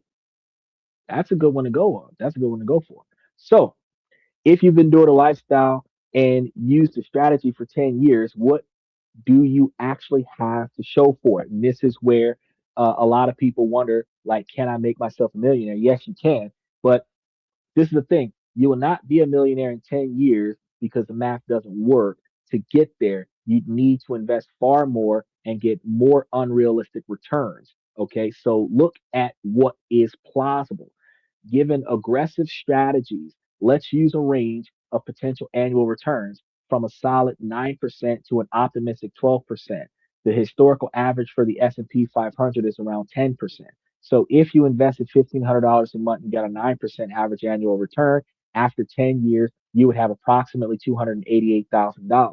If you have a more optimistic 12% average annual return, after 10 years, you would have approximately $347,000 after 10 years. This is not $1 million. It is a life changing amount of money, though, for someone who started with nothing on a $60,000 a year income, though. So, absolutely, this is a far bigger change. And this is the point that gets lost. Because if you broaden this out, contributing anywhere between 500 and 1,500 a month into bucket list A alone for 10 years with reinvesting dividends and no major problems, this would plausibly land you around anywhere between 90,000 and $450,000 range, depending on your contribution size and actual total returns. Building a portfolio of $250,000 to $1/3 of $1 million from scratch on a low income is a monumental achievement, but it is extremely doable. You just have to take the extra money that you're not spending on bullshit and put it towards your portfolio. But notice I said on the low end, you'd have well over 100 grand in 10 years sitting there. And if you're dealing with um 18% returns, 15 to 18% returns on average, and you have that money sitting there giving you that dividend return, your 100 grand give you like $18,000. That's not a lot of money, but if your 100 grand that's giving you $18,000 or 200 grand giving you $36,000, and you were originally a 40, $50,000 a year man, your whole standard of living is paid for. You're still working though. You rode that wave for another 10 years, you would have double your standard of living coming to you from dividend portfolios where you could quit your job and you would be making 2 times more money when you quit your job off your stock option than what you made before you started investing. That's a 20-year plan, which ultimately means that 30 years from now, if you decided to keep your job and keep investing, you would be far, far ahead of the game so that when you quit because of injury, you quit because of old age, you quit because you hate your boss, you quit because you dated a coworker and it didn't end well, you quit because HR called you into the office too many times, whatever the case may be, you've been stacking this cash up for so long that when you stop working, you don't need money. And because your original standard of living is a third of your investment portfolio's return, you can now increase your standard of living from slumming it to literally living a satisfactory lifestyle with 20% of your investment portfolio being reinvested anyway, where you're still not suffering financially. Everything you own that is electronic has quartz crystals that is synthetically grown in Japan, including your toaster. IoT Internet Things. If you have half a million in assets and monthly income, retire. And that's what I'm trying to tell everybody. That's what I'm trying to tell everybody. You don't have to make yourself a millionaire in 10 years, but if you're aiming to make yourself a millionaire in 10 years and you end up with a $500,000 in 10 or 20 years, you can stop. And if you're able to acquire assets on top of that, you're able to put money down and start buying a house on top of that, you can stop. If your stock portfolio is paying for your mortgage, your lights, your water, and the maintenance on the car that you own, you can stop. If you got a side hustle where you get paid off the computer, you don't have to show up for work every day. You can make your pennies on your computer and live off your stock portfolio. You can stop. And when you're making money off of the computer, whatever you're making in America, you can take it to another country. And if you're making enough money off of that computer, you can still get a visa. You can still get a work visa because as long as you're generating revenue, guaranteed revenue, they will give you an extended stay, an extended 12-month stay. And if you're going somewhere else where you're not paying for shit in America, because if you're paying for shit in America, you're paying for two households. But if you're going to another country where you're not paying for shit in America, see what I'm saying? You have the capabilities to build a life saving extra money. And then when you do come back to America, you can hit the ground running. You can leverage your stock portfolio for the money to buy the house that you want cash up front so that you don't have to negotiate the deal or take a shit ton of money off of it to buy it today. Then you can use the stock portfolio to pay off the leverage where you've got the deed separate from the debt. We talk about that every week. Separate the deed from the debt. But getting this type of income, what does this money represent? It represents options, freedom, a 10-year extreme sacrifice. You would have a significant capital base. Your portfolio could be generating a substantial income on its own with an optimistic 12% yield. A $347,000 portfolio could generate you over $41,000 a year in dividends. And if you had a $40,000 a year lifestyle, that's more money than what you needed to live. More than one person's entire starting salary. And this is going to be the end game. Because today we're talking about one person. Later this week, we're talking about two of y'all. It's not about retiring to a private island. It's about reaching a point where your money works for you and about having F you money. This is what you need. You need that fuck you money. The freedom to leave a job that you hate, the capital to put down payments on a house, the security of a safety net that you built yourself. This is a one man mission that I'm talking to y'all about. This isn't, oh, find you a alpha boss lady that you can depend on so that you can make your money plan. This is a fuck it, make it yourself plan. And if you find somebody along the way, you can double down on this mission, which is what we're going to talk about later this week. Now, if you were to continue this for 20 years, the numbers become truly staggering because a 9% return of 1,500 a month for 20 years becomes just over $1 million. And at 12% return, it becomes over $1.498 million. So almost $1.5 million when you're at 12%. And the stock options that I be talking about at the bottom of the screen are over 15%. So on average, you would be, like Michael said, live like a poor person for 20 years, be a multimillionaire in 20 years with over 15% interest on your returns. Bankroll it. You understand? Now the $1 million dream isn't a lie, but the timeline is just much longer and harder than most people admit. And that's the reason why I tell you guys the truth about this. The goal of this strategy is to build a financial engine that gives you control over your life and helps you escape that paycheck to paycheck trap. Because believe it or not, if you put away $500 a month for 10 years, you're at 100 grand. You're getting 15% interest. That's $15,000. If you need to fix your car, you can fix your car, get back to reinvesting. That might take 3 months worth of investments out, slow you down a little bit. Instead of you making 750,000 inside of 10 years, putting away $500 a month, you would probably have to do like 20 years and maybe 20 years and 3 months, 20 years and 5 months. Who cares? Fact is that if your standard of living is $40,000 a year and inside of 15 years, you can get off of $500 a month investments, you could get $300,000 to pay you $45,000 a year in 15 years. You could still quit your job in 20 because you would have more money than your current standard of living, which also means that if you're now making $55,000 a year, you can upgrade and go from slumming it at 40,000 a year to having a little discretionary spending, upgrade, buy you a house instead of renting a room, buy you a house because some cities, some states in America, you can buy a house for less than $1,000 a month, where you will be renting that same house for $1,300 a month. So you could save money owning something. See what I'm saying? And that could build towards something else because if you're making this much extra money, if you still have your job and you have this stock option, you could use the stock option to express pay off the house, which allows you to not owe anything on the house until you need something. Now you have 100% equity in the house. You could take out 50% of the value of the house go buy you a brand new car and have the stock portfolio pay for the house. You still don't have a car note. You don't have maintenance that you got to deal with because it's worked into the warranty.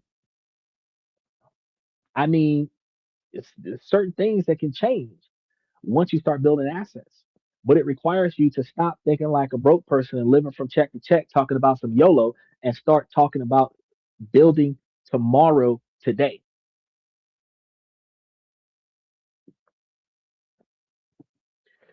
If I had $1 million, I would still look like a poor person. It doesn't take a lot to please me. I would just not work and travel. That would be the only change. That's exactly what I would do. That's exactly what I would do. With $1 million, I might buy me one of those Res Bonnie tanks, but again, I might not. I might actually just go and get me one of those bulletproof Lexuses with the police lights on it and just call it a day.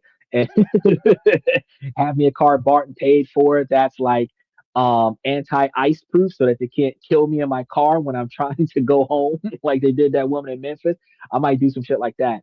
And then, just live modest.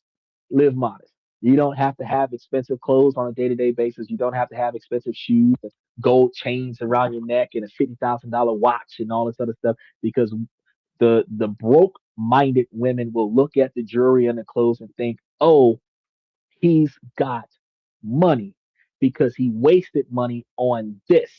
But the truth of the matter is that if he's got $30,000 around his neck, that's $30,000 he threw away. And what kind of man would you want to date and or marry if he's got more money around his neck than what he's got in his bank account? Any man that's got more stuff than he's got money is broke as fuck. So if he got a Lambo, a G wagon, a Lexus, a Ferrari, a Maserati, a Mercedes Benz, and he's in a apartment, not a condo. He's in an apartment in a mid to low income neighborhood. He broke as fuck. He spent all his money on his car. He's car rich. And most of his money's going into his gas tank and his car note and high ass car insurance. He ain't got enough money to take care of you because he's spending all his money on his car because women like to ride in a car. He doesn't sleep with women because he has an expensive car. And guys with jewelry do the same thing. Women like, oh, he's got the gaudy jewelry. He might let me wear his chain. So because you get to wear it till he takes it back, he gets to sleep with you. These logics makes absolutely no sense. Y'all can make your own fucking money. He said the goal is to be the owner. Let everyone else go to work and live on your extra money. Damn right. Own all your shit. Oh, and then put it all into your LLC. Put your LLC into a trust and put your trust into a trust that is an offshore, non-residential, irrevocable, thrift spending. Come on now. We got a big daddy trust that you're supposed to have put all your assets with you. They can't come and get it from over here. They got to fly over there and go. They got to fly overseas and go and get it. You know what I mean? But when you're making that kind of money, when you got $250,000, $500,000, and you're trying to set up the next generation, this isn't just taking care of yourself. You're trying to set up the next generation. You got kids, you're trying to set up something for your kids. You're going to start relocating, reallocating this capital into investment portfolios that your kids can have. Put the money into Schedule K and into a trust, and then have that trust designed that after your kid reaches a certain age, that he or she will reach or receive X quantity of dollars. You might put all of your assets into the trust with the Schedule K, and then have it set up where the Schedule K pays taxes on its own, and then the stuff in the trust will funnel to you, and then you put your kids on as a beneficiary, and then it'll funnel them. And they'll just keep getting money until they you know lose all their money, whatever. But the best type of trust to build is the type of trust that builds itself. So if you have a trust that's generating 15, 20% interest, and you're going to take out of that 20% interest, 5 or 7% out and distribute it to the beneficiaries and reinvest the rest of it, you're guaranteeing that the trust will grow, which guarantees that the beneficiaries will always have capital. And if you add a life insurance policy as a beneficiary to the trust, where if the person who's on the trust dies, the life insurance policy goes straight into the trust, goes straight into the investment portfolio, it will spike the investment portfolio to a magnitude where that 7% off of a $500,000, $1 million life insurance policy, that 7% would start spiking $70,000 or more, where when you start dividing that across two or three people, each person's getting almost $10,000 a month for the rest of their life.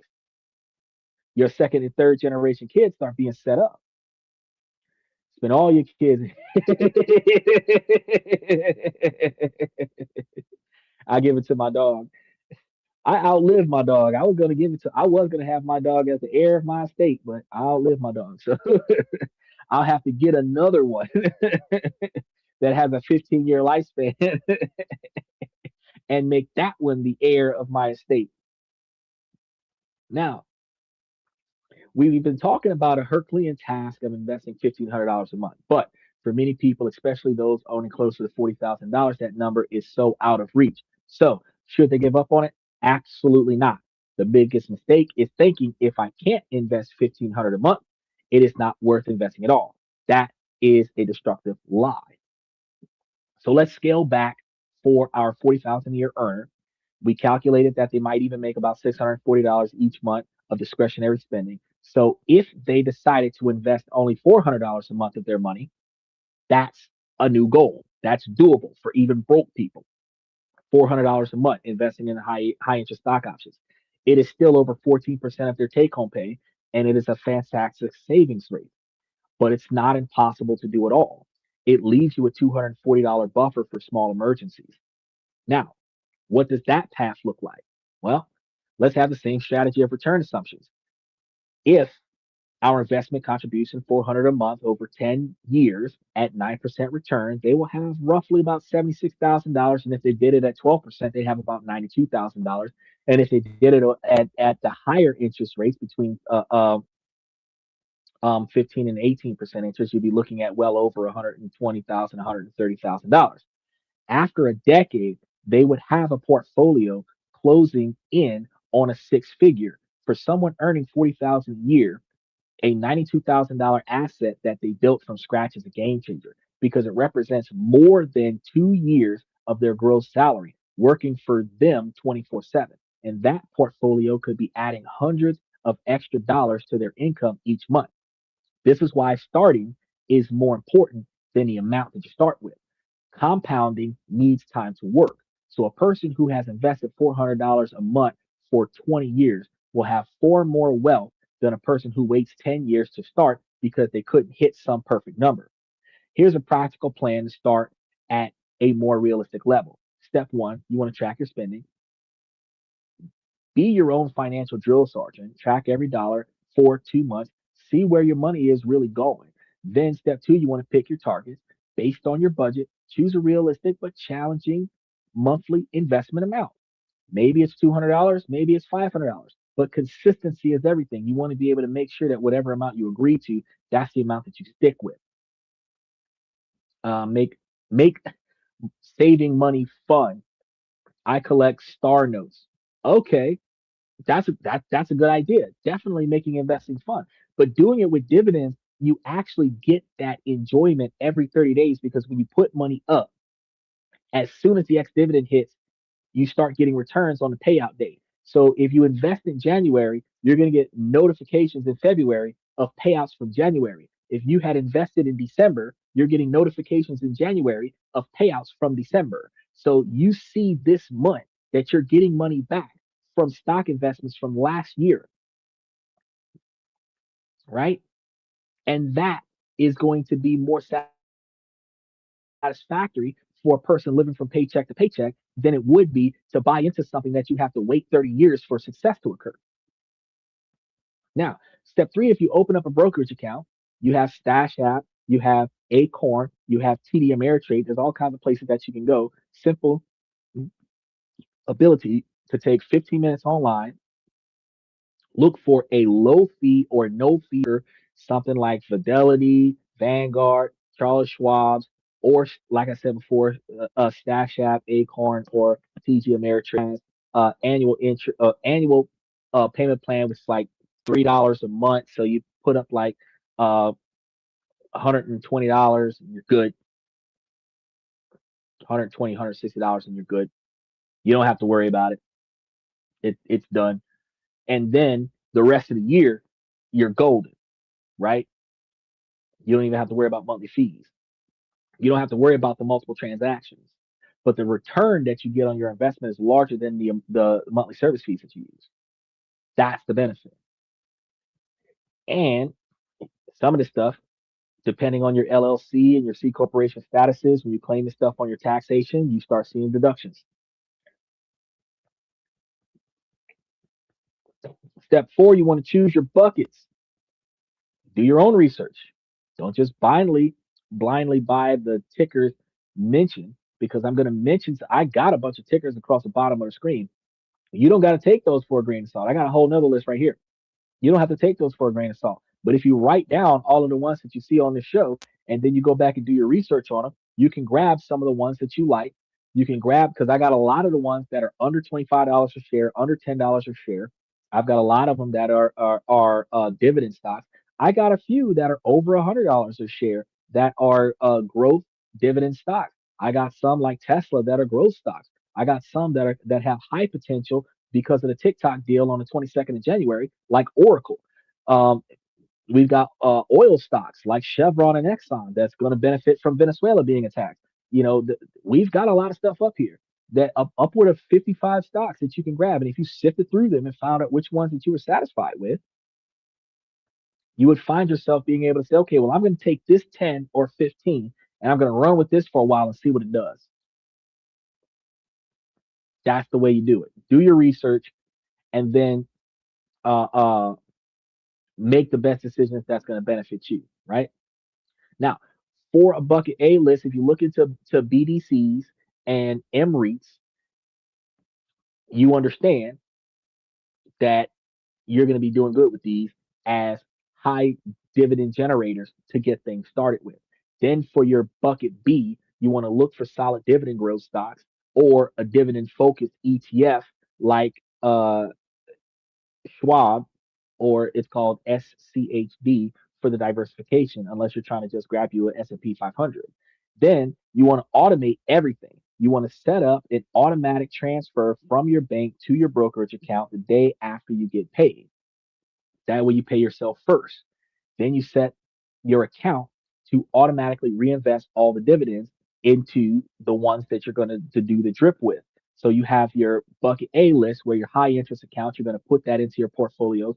Then you're going to have the dividends from those go back into your stock portfolio.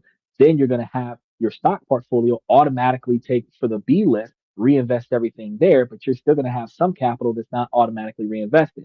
That's the capital that you will then deliberately put into your B list when the market is down. When shares go down, you buy in so that you have more shares. When the shares are up, you're good to go.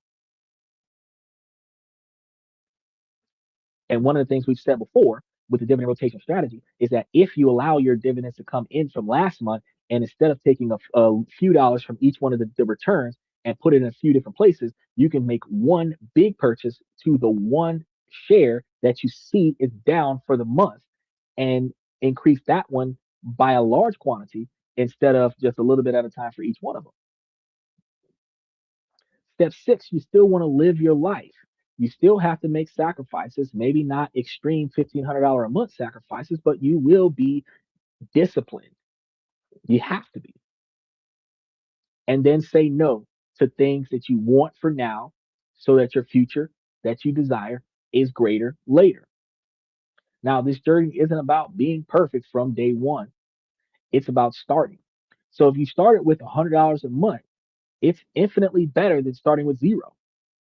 The sacrifices we've talked about are immense, and I know that many of you have your own stories of financial struggles and innovation.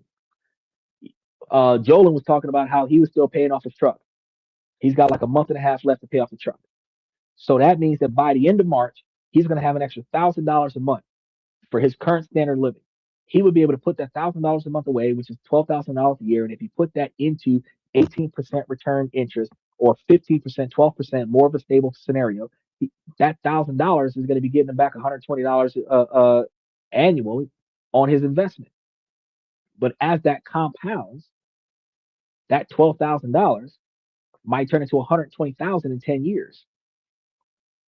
And that 12% might actually add an extra uh twelve or $20,000 to his $120,000, puts him at $130,000 in 10 years.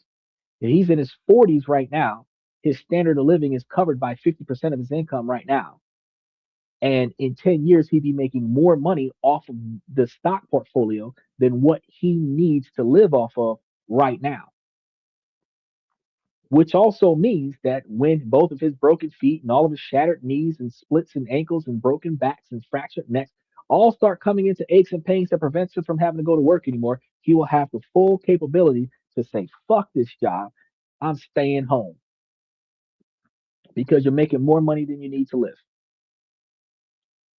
But likewise, though, if he could stay in the mix for another 15 years, stay in the mix for another 20 years, putting that $1,000 away that he's now putting on his truck note, if he put that $1,000 away in 20 years, he'd have well over three-quarters of $1 million plus interest, which could put him over $400,000 in 20 years.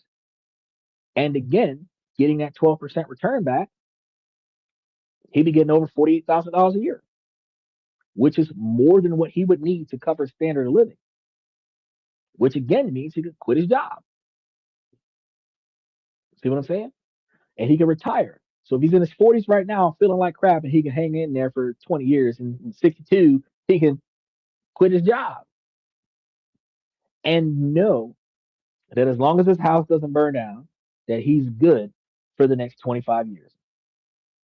As long as catastrophic disaster doesn't happen, he knows that at 65, he's good for 25 years. He would have taken the last 20 years of his midlife to make sure that the next 20 or 30 years of his future is set in stone, satisfactory, no fear, no stress. The sacrifices that we talked about are very immense. And I know many of you have your own stories, like I said before. But I want you guys to tell me what your stories are. Because just like Michael's story is 71 years old, he could do this for 5 or 10.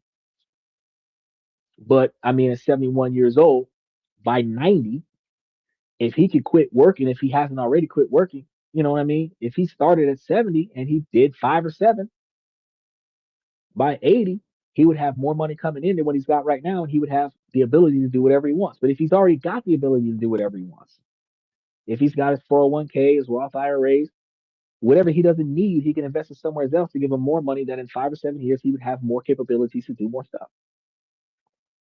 So make sure that you guys get into the comment section and share the single biggest sacrifices that you've made to save money, or one frugal hack that you swear by.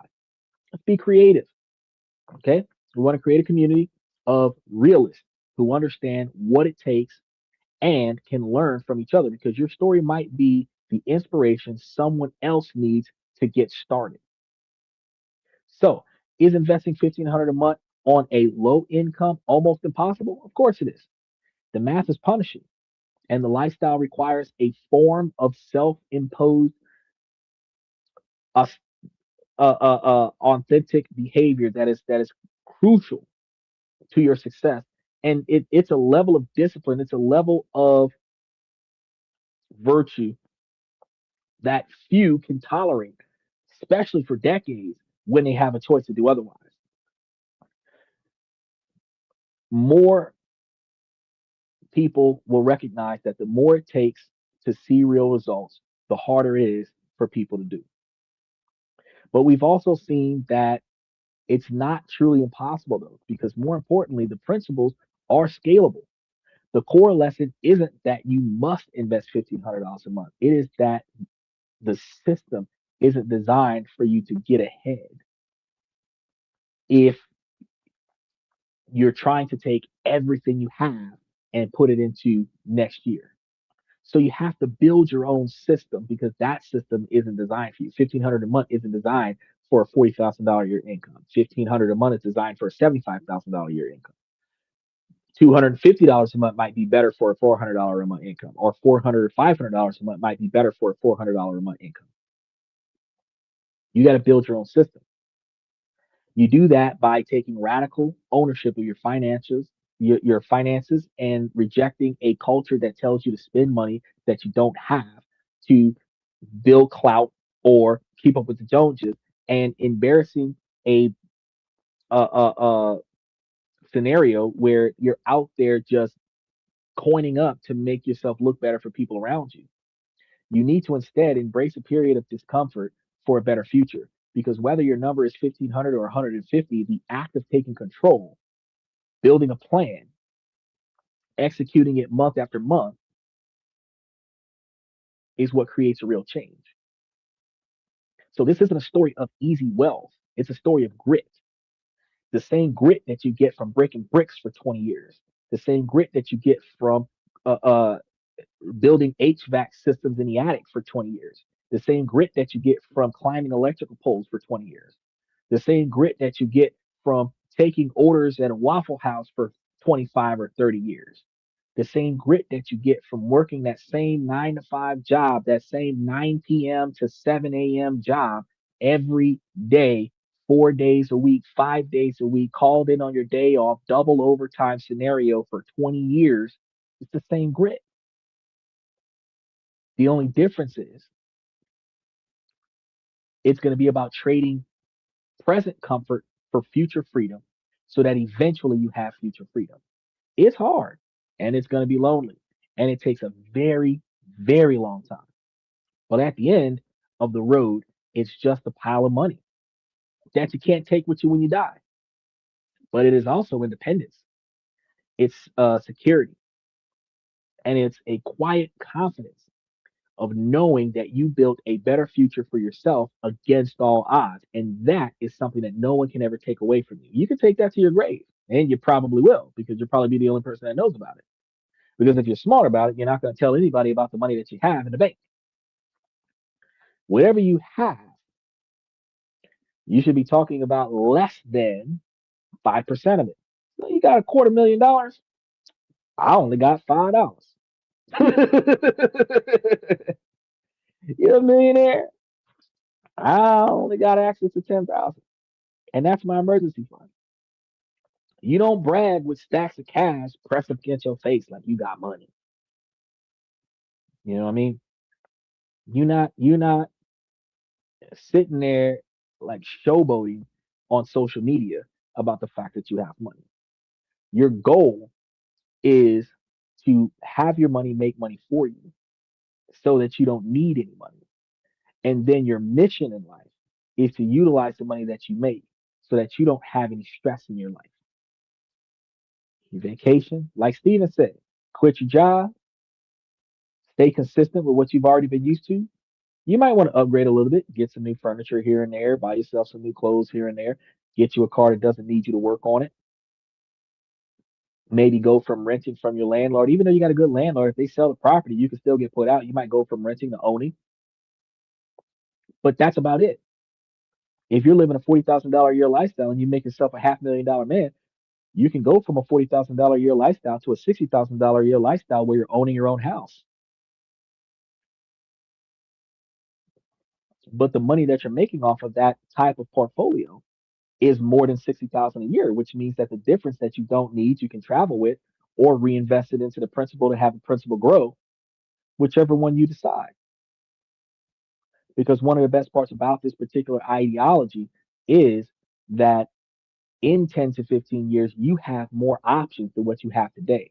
Today, your only option is what you have left over from your paycheck versus what you have on your availability on your credit limits versus what you can ask for from your friends and your family and your girlfriend or your boyfriend or your kids versus what your credit score will allow you to borrow. That's the only options that you have. When you build up this type of portfolio, like I've been talking about for the last 2.5 hours, you would have the capabilities of finding other ways because you can leverage your portfolio to make a big purchase and then have your portfolio pay for the purchase.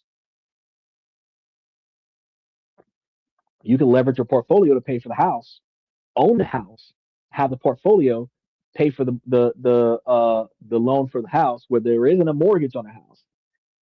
And that means that if you have a financial need, you can get a mortgage on the house.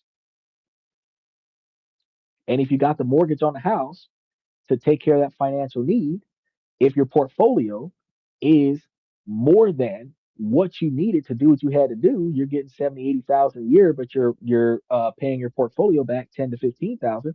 If you ended up taking out a mortgage on your house because of an emergency, you'd be paying 20 to 50,000. You still have 10 extra thousand to reinvest back in, but you don't need for nothing. You have to make sure that your standard of living is incorporated into the return on investment. And then you also have to make sure that before you make a big purchase, that you have 3 to 10 times more capital lying around than that purchase. So just because you have $500,000 in stocks doesn't mean you go buy a $500,000 car. You have $500,000 in stocks, that means you go buy you a $10,000 car. You have $500,000 in stocks, you might buy you a $20,000 car cash up front. But you can actually with the $500,000 car with a $500,000 stock option, you can get $20,000 worth of dividends and go and buy the car. So you don't have to finance it. But because you have the green title on a brand new car, instead of mortgaging the house, you can take a title loan out on the car for 50% of the value of the car. These are ways where you can utilize your assets to benefit you. Because how do you fix that title loan scenario? Mortgage the house and pay on the title loan. If you got an LLC, you should have good credit by now. If you got $500,000 worth of asset, you own a house, you got a brand new car, SBA loan, 50 grand. There are ways when you have money.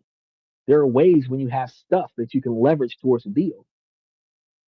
But when the best that you can do is go to an AmScot or a cash advance or a payday loan scenario, and you got to pay them back, or God forbid, they garnish your paycheck directly out of your bank account. Yeah, I mean, you ain't got shit. You ain't got a pot, neither a window. And that's not good for you. You're always living a life of stress, hypervigilance. You can't get off from work early because you need the money. You can't take extra days off because you need the money. You're going to work on your days off, on call, hanging around the job just in case somebody doesn't show up because you need the money. You can't go to the doctor because you can't afford to get a doctor's note that says that you can't go to work because you can't afford to miss any extra days because you need the money. Guess what? As parents, you can't do anything with your kids because you got to go to work.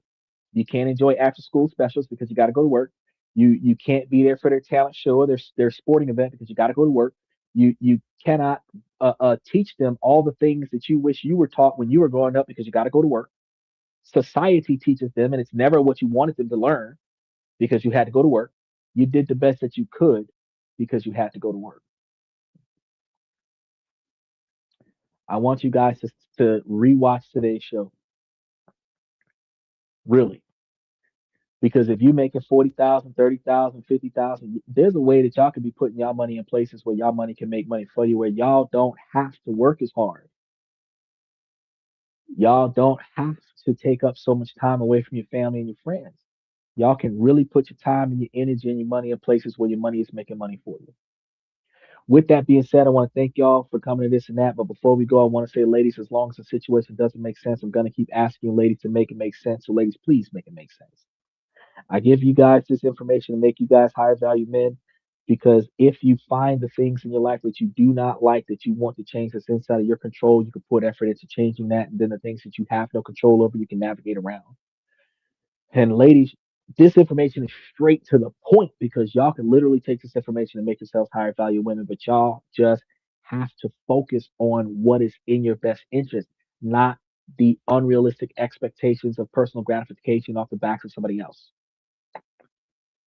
Find out how you can make you better and then find somebody else that has the same mentality so that y'all can come together and be better together. Because later this week, we're going to be telling you guys how two of y'all can come through and make this work. Definitely, Steven. I really appreciate you hanging out for the long haul. People are here for 2.5 hours. I want a special shout out to Steven. I want to thank you guys for coming to this and that. I'm your host, Xander, and I'll see you guys tomorrow night where we talk about this, that, and everything in between. Y'all have a good night.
That's my personal command. I'm not landing on higher ground where excellence is found. My potential knows no bounds, raising the bar, breaking ground.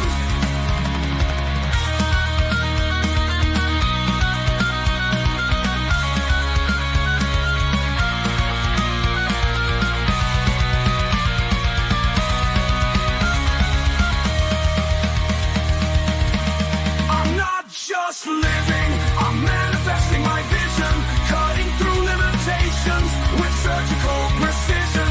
My expectations are my compass, my respect is my shield to mediocrity and chaos. I